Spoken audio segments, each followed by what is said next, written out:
Est-ce que vous trouvez que le thème de l'écologie et de la préservation est assez présent dans les médias? Moi, je ne parle plus d'écologie aujourd'hui. Je pense que c'est véritablement aujourd'hui, on est en train de parler, tu sais, quand tu vois le rapport du GIEC, le rapport du GIEC parle de la fin du monde. Quelque part, hein. C'est pas de l'écologie, c'est comment est-ce qu'on va réussir à sauver les gens qu'on aime. Pour moi, je dis même plus le mot écologie, je parle d'environnement. Est-ce que c'est aujourd'hui? Et il est assez présent dans les médias. Moi, je suis abonné aux pages Planète du Monde, où tous les jours, il y a vraiment c'est très intéressant ce qu'ils disent, disparition des insectes, sur la fonte des glaces, oui, c'est sur la sécheresse en France. Je vous conseille de regarder cette page Planète. Tous les jours, vous avez des articles très, très intéressants faits par les journalistes du monde. C'est presque des scientifiques la façon dont c'est fait. Moi, ça me passionne. Le monde dans lequel on vit, en ce moment, est en train de changer et on peut tous avoir un rôle là-dedans. Et ça me passionne vraiment. L'écologie est très présente, on en parle beaucoup, mais malheureusement, on a un peu l'impression qu'on est dans un monde où on ne veut pas croire ce qu'on sait, c'est-à-dire qu'on sait ce qui est en train de se passer, mais on ne veut pas en entendre parler, quoi, voilà. Parce que bien sûr, c'est, par exemple, manger de la viande industrielle, manger une tranche de jambon, c'est pas bon pour l'environnement, parce que le cochon, il a été élevé en Bretagne dans des fermes industrielles, nourri avec du soja qui arrive du Brésil, avec le camion, déforestation, le transport, quoi, tout ça l'un dans l'autre, sans parler de la souffrance animale. Je dis souvent la chose la plus simple pour faire quelque chose pour l'environnement, c'est d'arrêter de consommer de la viande industrielle, qui est pratiquement à 99% la viande qu'on consomme tous les jours. Trouvez-vous qu'aujourd'hui il y a moins d'artistes engagés, comme Balavoine ou Coluche à l'époque?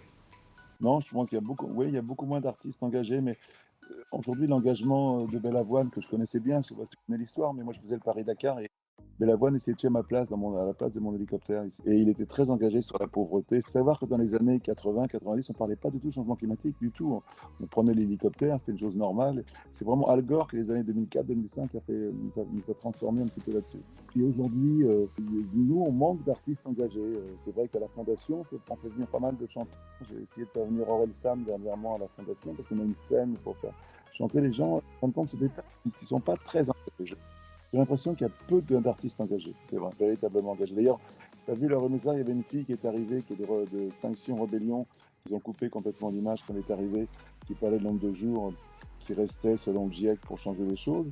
En fait, ils ont coupé, ils n'en ont pas du tout parlé. En fin de compte, dans une réunion où on parle de l'Ukraine, on parle de gens qui sont morts, on ne dit pas un mot sur la climatique, c'est assez étonnant. Et d'ailleurs, il y a une tribune qui a été faite par Cyril Dion là-dessus en disant que c'était incroyable.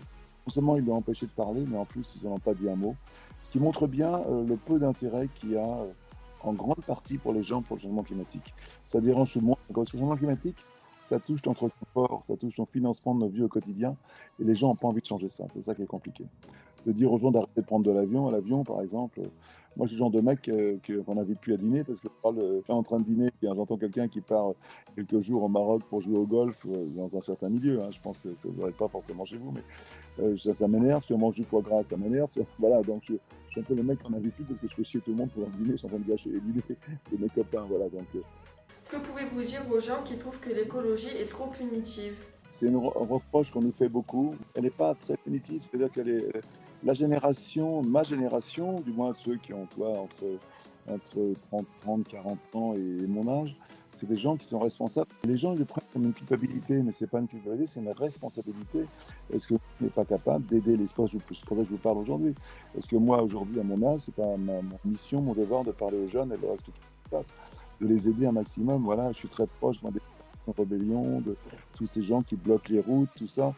Et tout le monde râle, mais moi, ou les gens qui vont jeter de la soupe sur les peintures dans les musées, c'est pas forcément la bonne façon de faire, mais en tout cas, je soutiens leur colère et leur radicalisation. Elle n'est pas punitive, elle est. Si manger moins de viande, c'est punitif, oui, c'est punitif. Mais moi, je pense que ça fait du bien à toi, ça fait du bien à ton karma, la souffrance animale, tout ça. Rajouter les uns aux autres font que c'est plutôt bien. C'est pas punitif, mais on peut le prendre comme une punition, on peut le prendre comme plutôt une avancée spirituelle dans ta vie, quoi, tout simplement. Et je pense que agir rend heureux. C'est-à-dire que plus tu fais pour les autres, meilleur ça te rend. Et je pense que dans ce monde difficile et compliqué, il y a tellement de choses à faire, tellement de choses qu'on peut inventer.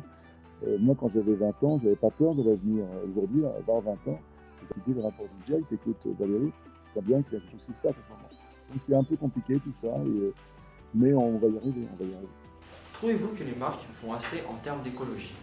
Bien sûr que non, on n'en fait pas assez, mais c'est difficile tu dépends de tes actionnaires, tu as des gens à payer, tu dois vendre à tout prix, c'est faire le mieux possible. Tout le monde essaye aujourd'hui de faire d'une façon différente, mais c'est plus facile pour moi d'en parler que si j'étais patron de Carrefour, par exemple, c'est compliqué. Tu vois un Carrefour, tu vois le rayon des sauces tomates, et tu as, je sais pas, 150 sauces tomates, est-ce qu'on a besoin de 150 sauces tomates? Sûrement pas. Tout ça fait que c'est plus facile pour moi d'en parler que si le directeur d'un supermarché. Je pense que les marques en font pas assez. Il y a une marque qui est extraordinaire, qui fait beaucoup, beaucoup pour l'écologie. C'est vraiment quelqu'un que vous pourriez presque interroger d'ailleurs.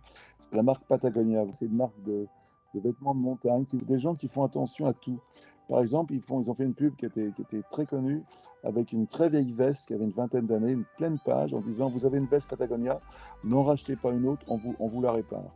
Et Patagonia vient de donner sa boîte à ses employés ou à une fondation pour la nature. Donc c'est vraiment des gens qui ont une vision très généreuse de leur travail. Et voilà, c'est des gens qui ne cherchent pas à gagner de l'argent, ils ont assez pour vivre. Les scientifiques nous parlent quand même de la 6e extinction, 1000 fois plus rapide que normal. C'est-à-dire, tous ces chiffres donnent le tournis. Quand tu commences à t'intéresser à ça, ça donne le tournis, quand tu commences à y croire, quoi. C'est assez impressionnant.